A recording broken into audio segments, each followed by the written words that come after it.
And good morning, fellas. Good to see you all. And Steve, a big thank you once again for that arrangement by the Gaither band, is it? Not a trio, it's Gaither Ensemble, I guess. Yeah, Gaither Vocal Band. Yeah, Yeah, Gaither Vocal Band. Thank you very much. That was really good. well, All righty, we will continue our study in John this morning. We're in chapter 18. Um, in verses 13 and 14.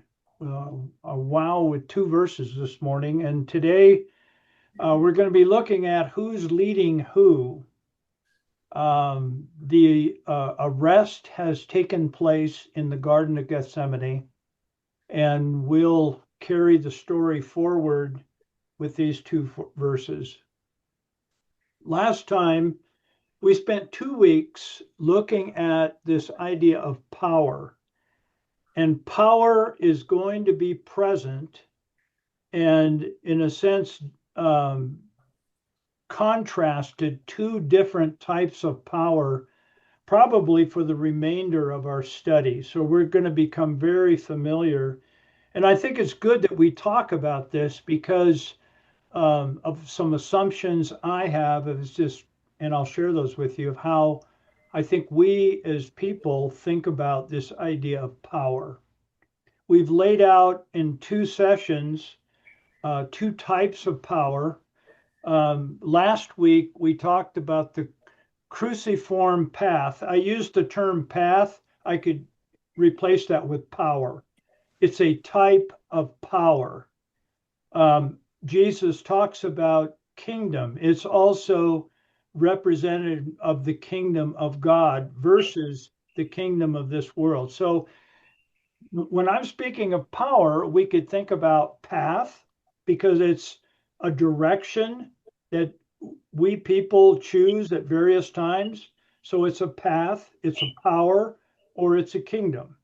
And Jesus is representing or actually demonstrating cruciform power through his path.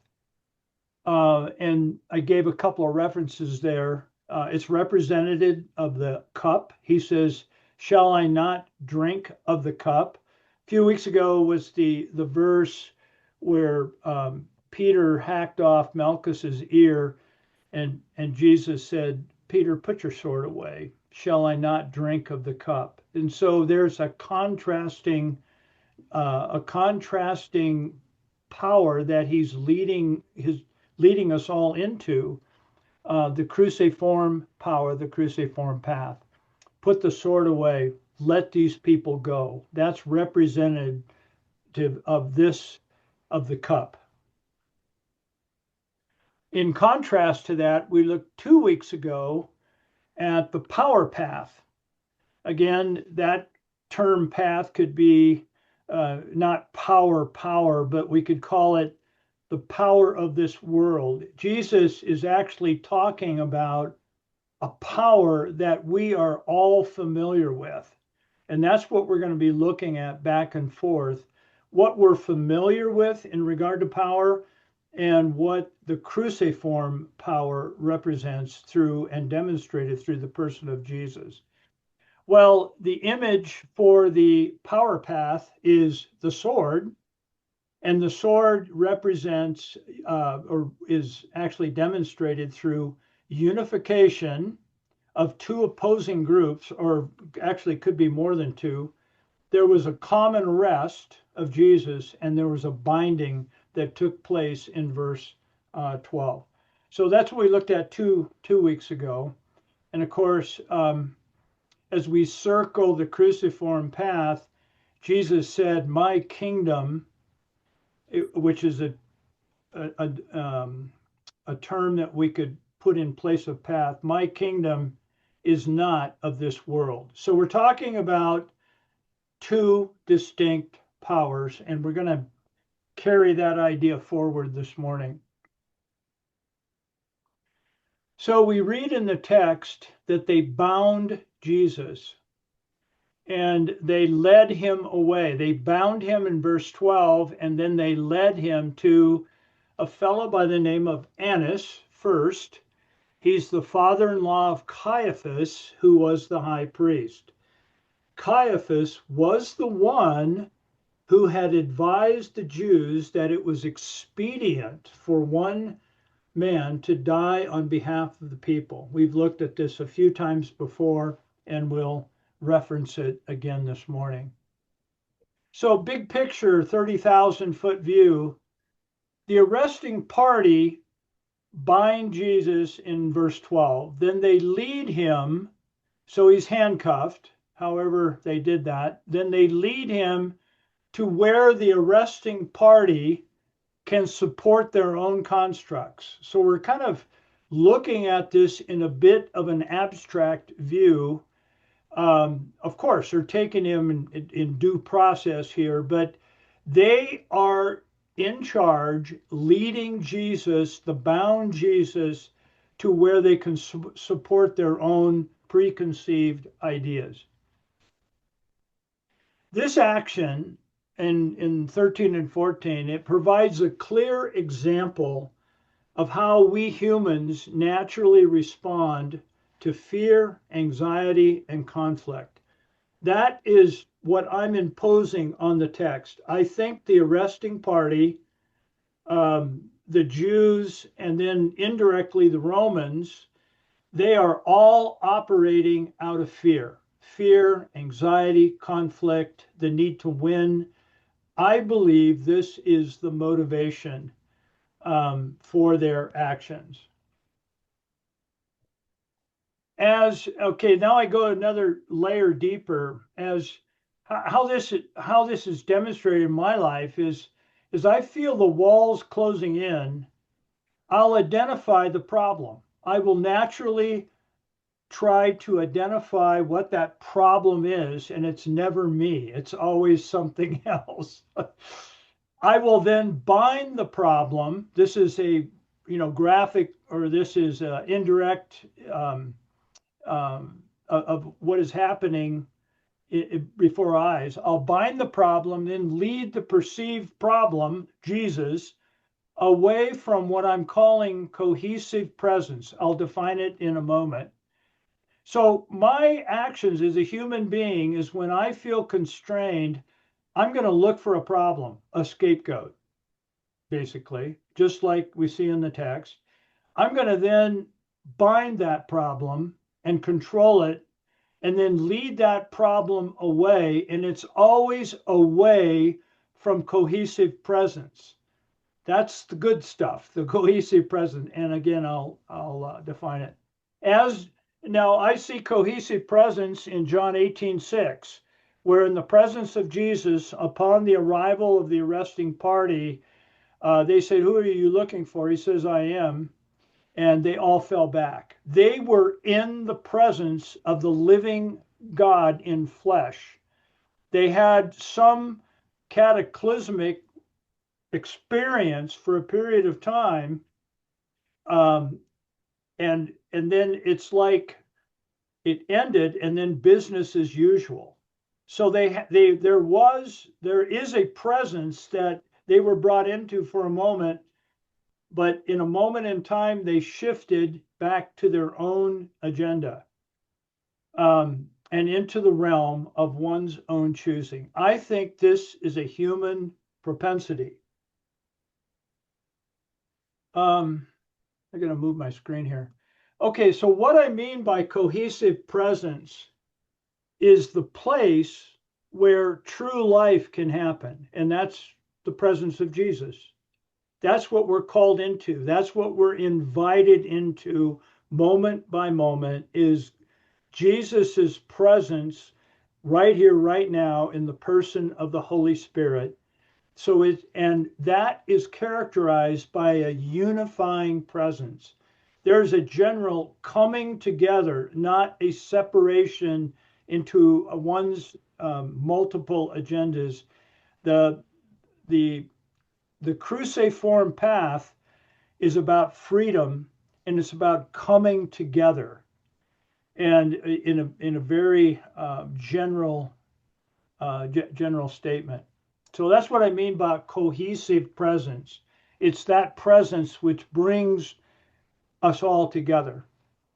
This realm of one's choosing, now I go back, conversely, the realm of one's choosing is what is self-created. The resting party is creating their own reality in their own heads, and they're doing this to do what they think is right, to take care of the threat. Jesus has caused a disturbance, and they're out to take care of it. All they want is the peace. All they want is the Jewish officials. All they want is the temple and to keep things operating as usual. Jesus is being disruptive of that.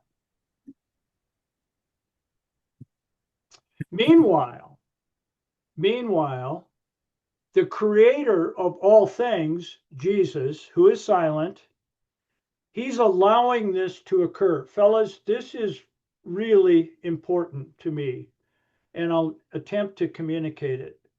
The creator of all things and sustainer of all things is allowing this instance to occur. Now, this is my premise that I'm submitting to you guys. I think as people, as believers, we tend to think of this non-action by Jesus as cloaked power. From our perspective, what we want Jesus to do is overcome the bad guys by his superpower abilities. We're waiting for Clark Kent to find a phone booth so he can turn into Superman so he can wipe the bad guys out. Because in our mind, that is power. So we think that this is the absence of power. Jesus hasn't acted yet. There is no power. And I say, I'm submitting something differently for us all to consider. I'm not alone in this, so didn't pull it out of my hat. I think quite the contrary. I think Jesus's non-action, as demonstrated here, is cruciform power. He has never lost power during this whole occasion. He's acting within a different kind of power that we're learning about, the cruciform power. The power of this world is represented by the sword, by exerting energy in one direction to manipulate whatever that energy is directed towards for my own efforts. That's the power of this world. That's one kind of power. And we think Jesus is not acting because he's not acting in power right now. No, quite the contrary. He is acting in power. He's never lost power. And this is what kingdom power looks like. He's showing us at this very moment who God is and what God's kingdom is all about. Now, again, that's out of my head. Isaiah 53 reads, "He was like a lamb to the slaughter, and a sheep before its shears is silent, so he did not open his mouth." We know that text. We've heard it our entire Christian life. I look at it like this. Unlike the animals of the Old Covenant, as Isaiah is referring to, this lamb, the Lamb of God that we sang about this morning, Steve, is fully aware. Jesus is fully aware and fully in exercise of power at this given moment. This lamb is fully sustaining this moment. Here he is, sustaining what is happening. The very breath that his arresting party is taking is allowed by the creator and sustainer of all. And this lamb at this moment is choosing not to open his mouth. Jesus is not waiting for a break. He has never lost control. He is in control. He is control. And the king and this gives us a glimpse of kingdom power, what kingdom power is. That it's so exciting. We're going to be talking more about this. Therefore, the creator, here's my conclusion to this slide. Therefore, the creator of all is allowing himself to be led away by his creation so that he might lead his creation into life. That is the idea. He's allowing this to happen so that he might lead his creation into life. This really sets the stage for what is happening. Jesus was then, in verse 13, brought to Annas. Some brief comments on this. Annas still held religious and political power, despite not being the official high priest. 5 of his sons, and currently his son-in-law, Caiaphas, all served as high priest. He was a guy that was, he held religious and political clout, still does. And this is an interesting note to think about. I'm one that believes that the Israeli or the Judaism had to adapt over time. They were given directives, but they had to learn to adapt. One of those is right here. According to Numbers, the Torah, Numbers 35:25, they were to have a lifelong high priest, the Judaism. But according to whatever dominating rule was over the nation of Israel any given time, they dictated, no, we're going to take that away from you out of the Bible. We're going to take that away. And now there is a term that is served by the high priest. And they did that, the ruling power, so that the high official wouldn't gain too much power. They could control. It was a control thing. And this is a side note, but this is why they kept rotating high priests, because of the dominance of the ruling power over them at any given time. But Annas was likely, in this case, the offstage authority pulling the religious strings. Everybody who was anybody wanted to know what Annas thought. And Annas wanted to see Jesus. He was important to him. The arresting party led Jesus to Annas first so he could privately examine Jesus before passing him to the formal trial with Caiaphas. That's my take on it. Then we come to verse 14, and this is Caiaphas. Caiaphas was the one who had advised the Jews that it was expedient for the one man to die on behalf of the people. And here is the quote. We've talked about this a few times, but I think this is really important. When an author in the Bible makes a reference, and then later in that same book makes the same reference, he's trying to get a point across. And I think we need to pay attention. This is how Caiaphas views these events. Jesus is a scapegoat. He's very familiar with the whole scapegoat process, and he, representative of humanity, we all are familiar with the scapegoat process. Caiaphas is just talking about it. Here John points out his earlier citation, which I'm making reference to, and we therefore, as interpreters, want to pay attention. We want to attempt to understand the events, the cross events that are occurring in light of how John understands it. That's why we're looking at it this way, and why I'm paying attention here, because he brought this up. He stated it in chapter 11. Now he's bringing it once again in chapter 18. And I I think we need to pay attention. On side note, John has five times he makes prior references. This is just for your own, and we're not going to look at these, but there's 5 times he said something and then he referred to that same something again, and this is one of those times. Caiaphas, now here's my summary of this slide. Caiaphas desired sacrificing the one for the many strictly to keep Rome off their backs. That's his entire motive. He wants his job, and he wants a temple that can operate. He has no clue of the reconciling scope of what God is currently doing through Christ.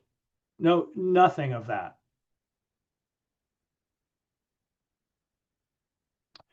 Now, there's two major aspects of this that we're going to look at that I think is really the main teaching of this session. So we now pull back. We've analyzed 13 and 14, and they bring Jesus, they bind him, take him to Annas, Caiaphas reference. Jesus is silent. I've spent a lot of time talking about how his silence is not powerlessness. It's a different demonstration of a different type of power. And as we pull back and we look at it, I'm drawing 2 ideas out of this text. Number one is the arresting party are operating out of the illusion of control. All of us on this call, we know what control is. The arresting party actually think they're in control. They're the one binding Jesus. They're the one leading Jesus. Jesus is now submitting to their authority. They're orchestrating the events when in fact Jesus is allowing all of this to occur. That's from my perception.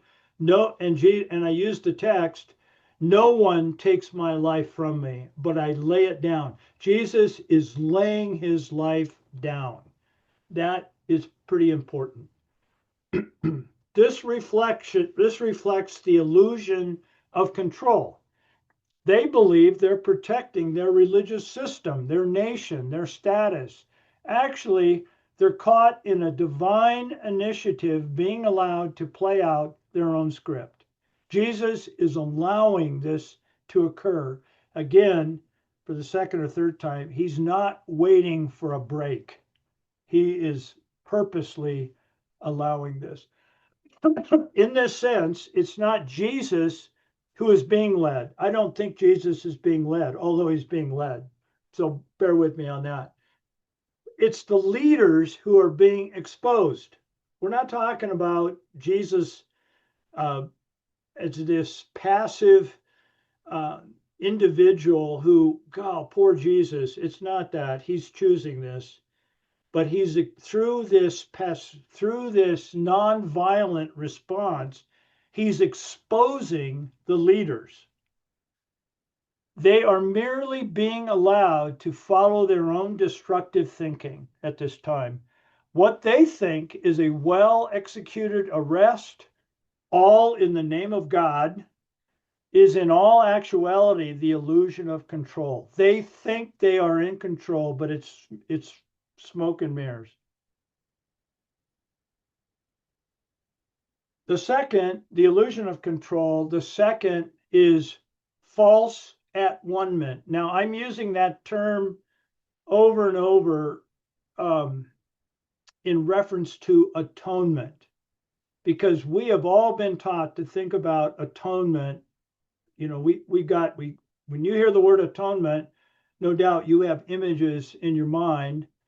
And atonement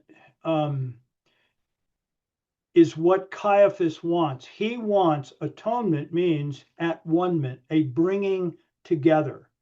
He is involved in his activity at this time to bring together the peace. He wants the peace. And so therefore it's atonement is what he wants. But it's a false atonement that is fueled by the human mechanism, the human way of thinking.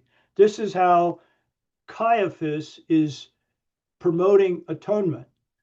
He's got an astute observation in chapter 11 because he knows people. He knows that when the scapegoat was released out into the wilderness, that the people came together. And so what you do is you put it all on a scapegoat. And when that happens, the people will come together. The violence will stop. That is his framework of thinking. And it's a pragmatic solution to restore the peace. But his peace is a false peace. It's achieved by scapegoating. His solution atones or brings together in the short term, but his solution has no power to permanently hold together the fragile alliance or relationship between Jews and authority. That is fragile. And he's convinced this is going to do the trick. His version of atonement, is not true wholeness, justice, or healing. Rather, it's the kind of peace that, now I'm generalizing, we humans do this. We create it's entirely transactional, that there is a state that's undesirable. And if we can find an enemy and blame the enemy and judge that enemy and send the enemy away, that will bring the group together. That is a very strong underlying, not an indicator, but a functionality of how we people think. You find an enemy, you sacrifice that enemy, and there is an appeasement that takes place. Some sort of appeasement has to happen, and through that appeasement, we come together. Think of on the Yom Kippur, the Day of Atonement, that the high priest lays his hands and puts all the sins of Israel upon that scapegoat, and then the scapegoat disappears over the edge, being led by an individual. And Martha looks to John and say, all our sins are gone, separated from us for another year. That is the idea. We can come together as a group. Jesus is exposing this falsity. This is my perception, what John is trying to get across. Not through resistance. Jesus is exposing this not through resistance, the power of this world, the sword, as we would expect, but allowing it to collapse on itself. Jesus is allowing that, and at this very moment, he's exercising power. And that power is leading the powers of this world to an internal collapse. His death exposes the futility of this scapegoat system. Thus, he offers a peace, atonement, a peace, a bringing together the world cannot give. And I cited from John's Gospel 14:27. It is a different kind of peace, a peace that operates outside of the violent scapegoat mechanism.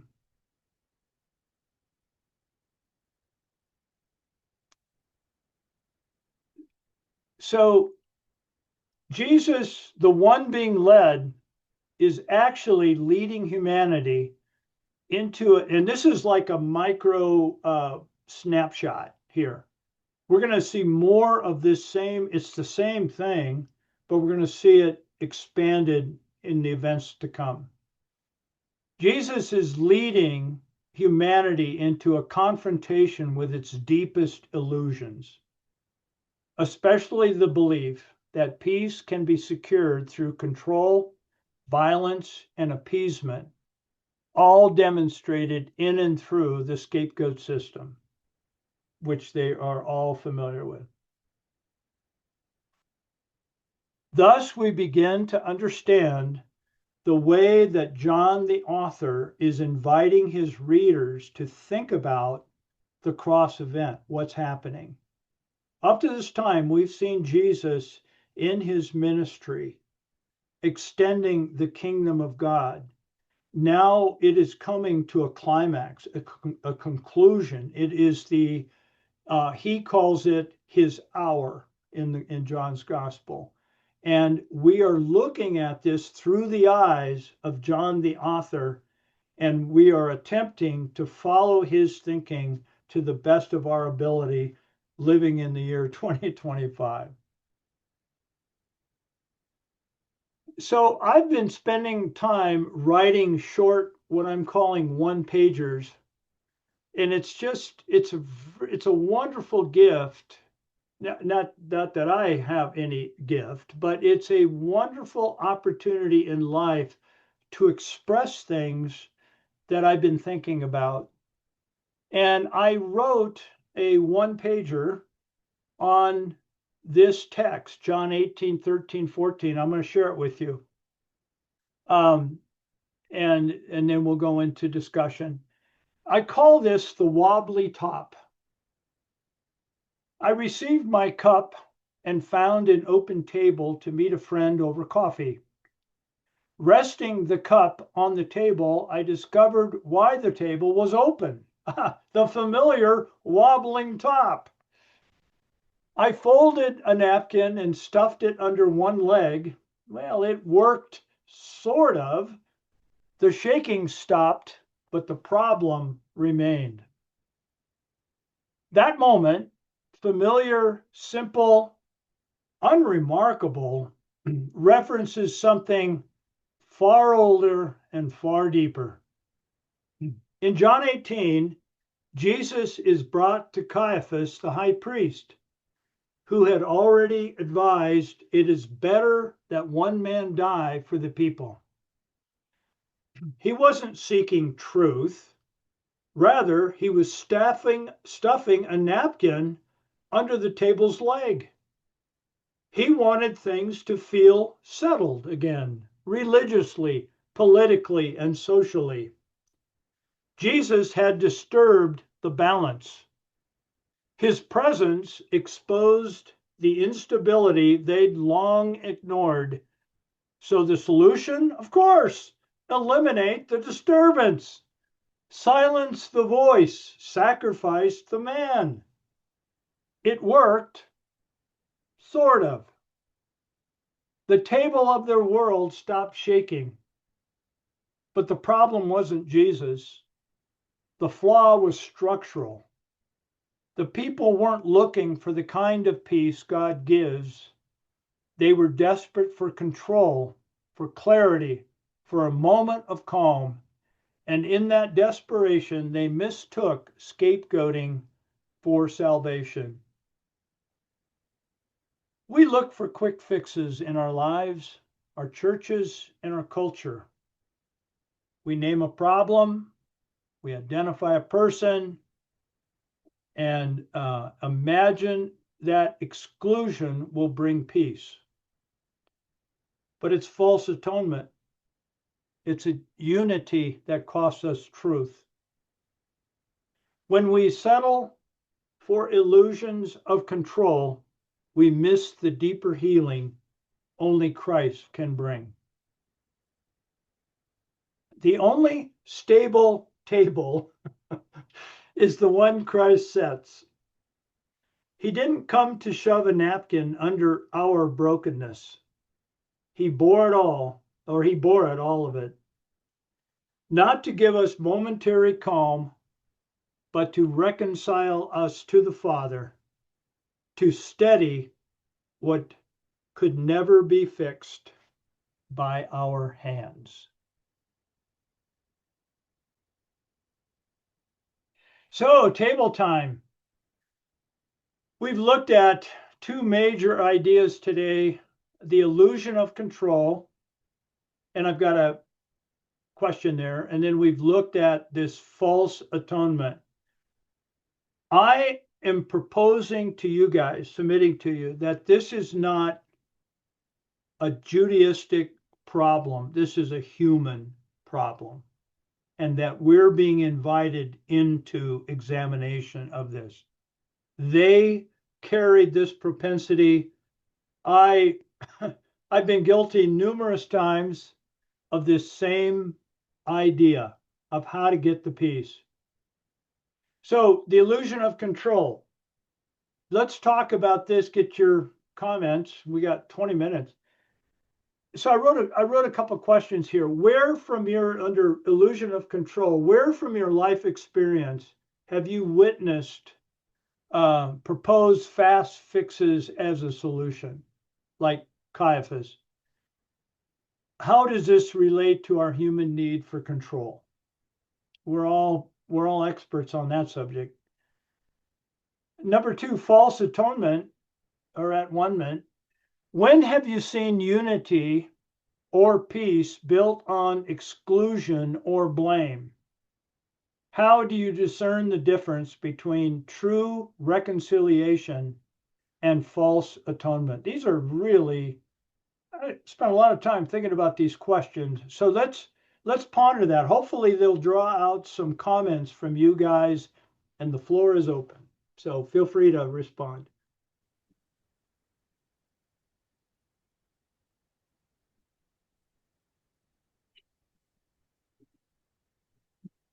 One one example in my life of that first one, and I'm not sure if you guys have been through it. My son is currently going through it, and so I'll use myself and him as an example. So, finances is a difficult subject. So you start to spend beyond your means. And then you decide, well, I'll just pay off this credit card debt with a new credit card with a lower interest or a zero interest or whatever. And you think, I'm back in control.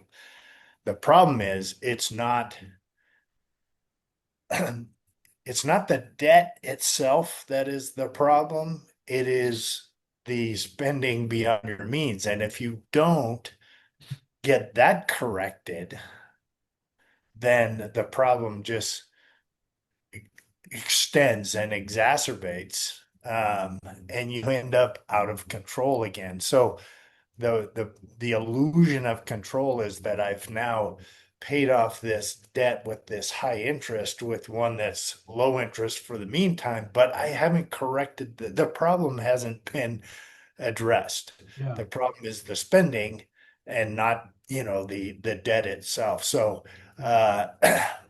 we do that, I think, in our lives too many times where we think we're gaining control, but we haven't corrected the underlying problem. So the control then gets out of control again. Yeah. Yeah, I think you're right. I think we all know that to some degree.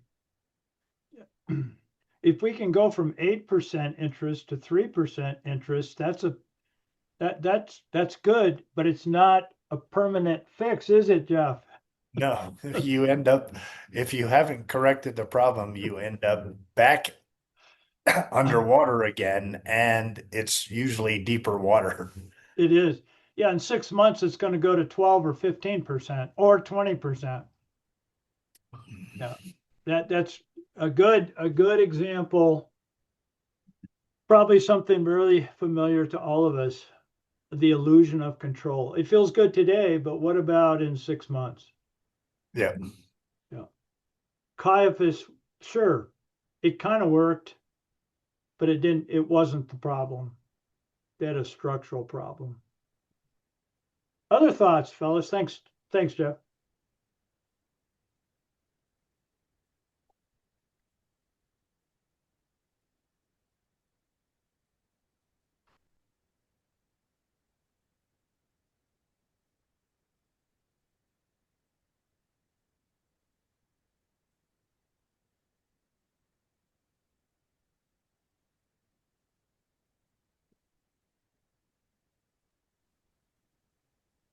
Well, Mike, I'm we have a shared history back in the 1980s Yeah.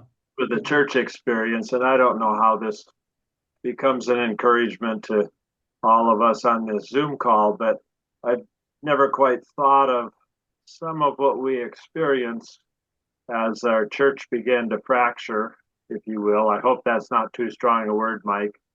Um, that the number one thing there, I, I I've never really thought of it in this way. There was, I think, a lot of us in the church situation as it began to fracture began to look for sort of the square to land on where there was control.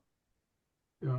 And the difference between a more charismatic open expression versus the tradition that the church had been founded upon, and folks look to one or the other of those sort of foundational practices as a way to gain control over something that was seemingly troublesome and spiraling out of control. um, I just hadn't thought of it really that way. And there were a number of folks, and this might have been after you had departed the church, but a number of folks gravitated to sort of a de facto leader from Greeley as a way to try to gain control in the church and get it back Oh, to what they thought was the right path. Um, and those things didn't work really. right. Yeah. Because what you're pointing out is it's not really effective. It doesn't. It does not bring peace. It doesn't bring strength. It doesn't bring wholeness.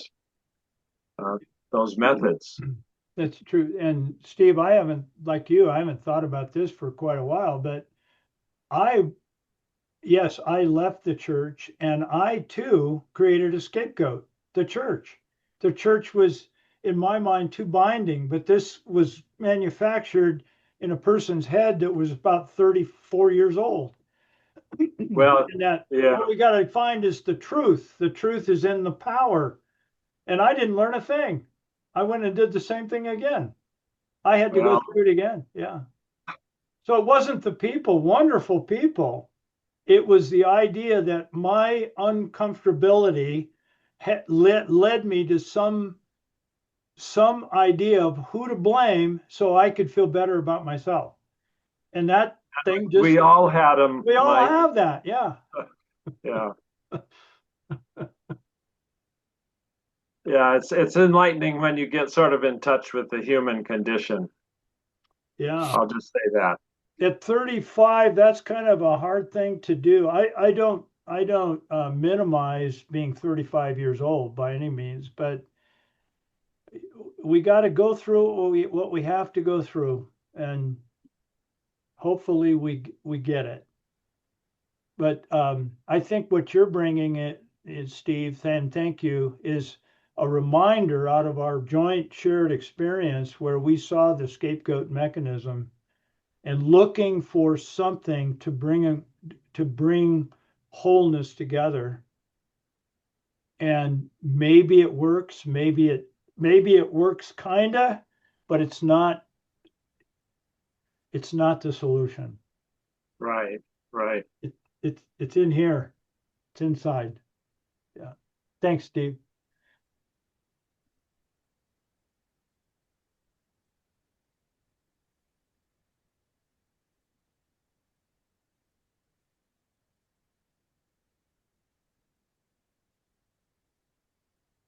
I have an example.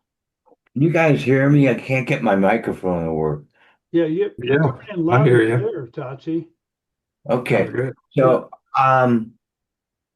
I used to go when I was working for DIFCO to a meeting in Ann Arbor, and I used to stay at a hotel, and at that ho particular hotel, you could actually, without making a choice, you could actually see the channels, that showed whatever, pornography or whatever, Hmm. and without having to make a choice of choosing that.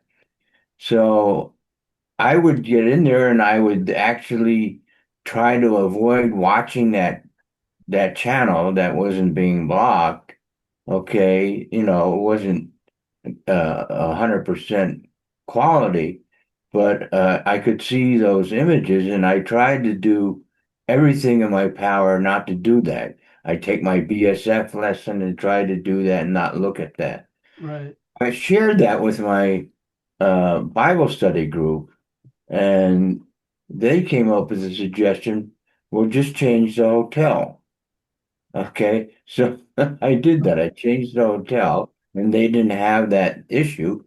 But it's kind of funny. I could have just chosen that channel, whatever. Of course, I would have had to pay for it now and whatever. But it kind of stopped me from looking at that Yeah. channel. Yeah. I had a choice of paying for it. So, Well, I, that was a good choice. Yeah. yeah, yeah. So anyway, that stopped me from doing that. I changed the hotel and uh, I made the choice of doing that. So anyway, Yeah. Good. Thanks, Totsi. Yeah, I think you brought out a subject I think all us guys can somewhat relate to of what yeah. that's like. Thank you. Other thoughts, fellas? I think we've all witnessed this and just I think we're pondering, how have I seen this? How has it affected me? Over the last few weeks, I've been thinking a lot about so much of what I've done in my Christian walk has been based on my performance and how others might see me, Yeah. and concerned about what other people think and th those kind of things. And I've kind of been drawn I have been drawn to it's Jesus teaching. I'm using a Matthew reference in chapter 23. When we exalt ourselves, we'll be humbled. When we humble ourselves, we'll be exalted. Mm. And that kept coming back to me as we were talking about Caiaphas and everyone working on the horizontal plane, how they relate to each other, rather than surrendering and just surrendering to Jesus and let him be the one in control. Put him on that vertical plane in the cruciform. Yeah. Yeah. Good. Yeah. Good thought, Bob. Yeah, thank you. Yeah. Any other comments on that? Again, you brought up a subject I think we can all relate to as well.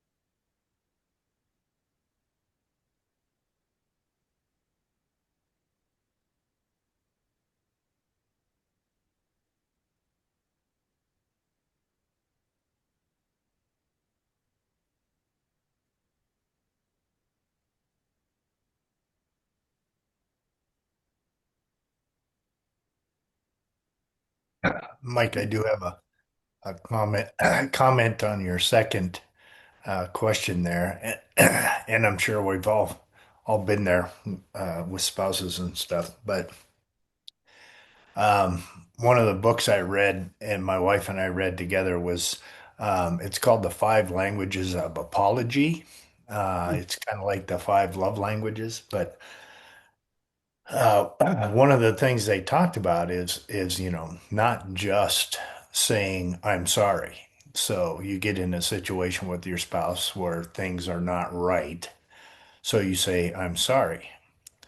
And my wife would come back, well, are you sorry because things aren't right? Or are you sorry for what you did that made things not Yeah. right? Yeah. So there's a false sense of, or a trying to reconcile without really reconciling. You want the bad situation to go away, so you say, I'm sorry. When the solution, the true solution to bring back true atonement is to say, I'm sorry that I did this or said this because I know it hurt you. Yeah.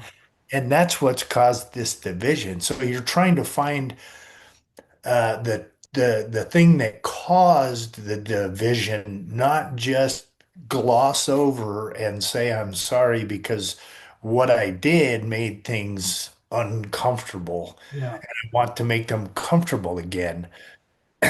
When really what you need to do is find a solution to the actual problem so that that atonement, that reconciliation can come together. Yeah. That's so true. And again, where we all live, that is so true. Rather than, I'm sorry, honey, you feel this way. That's not good. Yeah, But to really own it. right. I'm sorry that I'm the I'm one sorry that I made. hurt you. I mean, yeah, it's my Yeah, actions. Yeah. yeah. That's good. Yeah. Thanks, Jeff. Any other comments this morning? I think we're a bit subdued and a bit reflective this morning, and that's just perfectly fine. I'm trying to think of a comment that would be profitable. I've got got a million thoughts going through my head, but Well, we'd love to hear from you, Vince.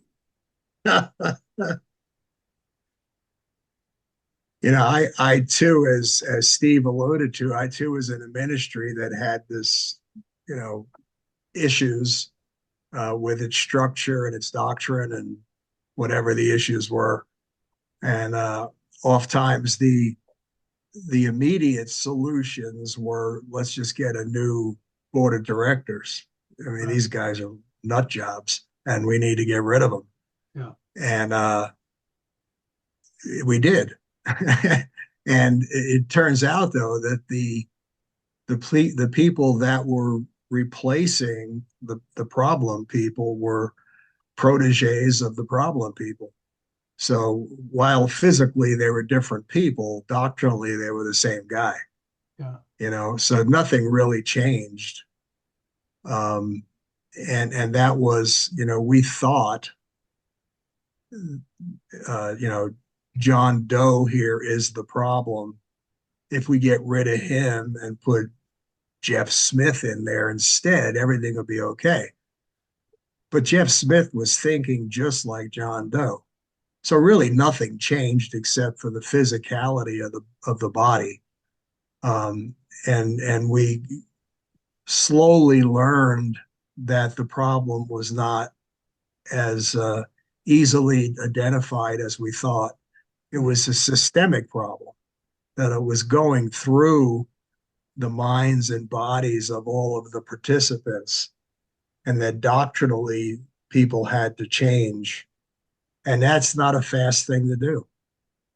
It takes almost generations for it to change. And I don't know how you get around that. The people that Jesus was dealing with were Jews their whole life. And for generations, they were Jews their whole life. And for generations, this is how we do it. And I hear some guy saying, you guys have been wrong all this time. Let me show you how you should do it. It's not going to be fast. No. It's just not going to, we're still figuring it out millennia later. Fast change is attractive because it pulls the splinter out of the wound.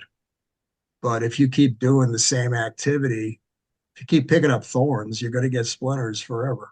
It's a dilemma. That's really true. Thank you. Thanks, Vince, for wrapping that up. And I have, because of what I'm involved with here with John, I'm tending to look at the half or glass half empty kind of perspective. This is we're talking about human problems here, of which I share, which we all share. So I tend to go into the glass half empty kind of mode of thinking. But my brother turned me on to a book that I'm just wrapping up now. But it's talking about not a rebirth, but a real new what Christianity has contributed to the world that I forget about. That there are some very, very good and important aspects of our commonly shared faith. And I just haven't, my mind has just not dwelt on that for quite some time. And it has actually been like a fresh, clean, cold glass of water to me to kind of rehear that again. I think all of us we share the black eye problem, that we walk around feeling like we have a black eye. Some of that is true, but by looking at the other side, this book that my brother turned me on to, it made me think of a different way, a different way. So anyway, I thought of that, Vince, and you guys. Thank you all this morning. Again, we're a bit subdued, but that is perfectly fine.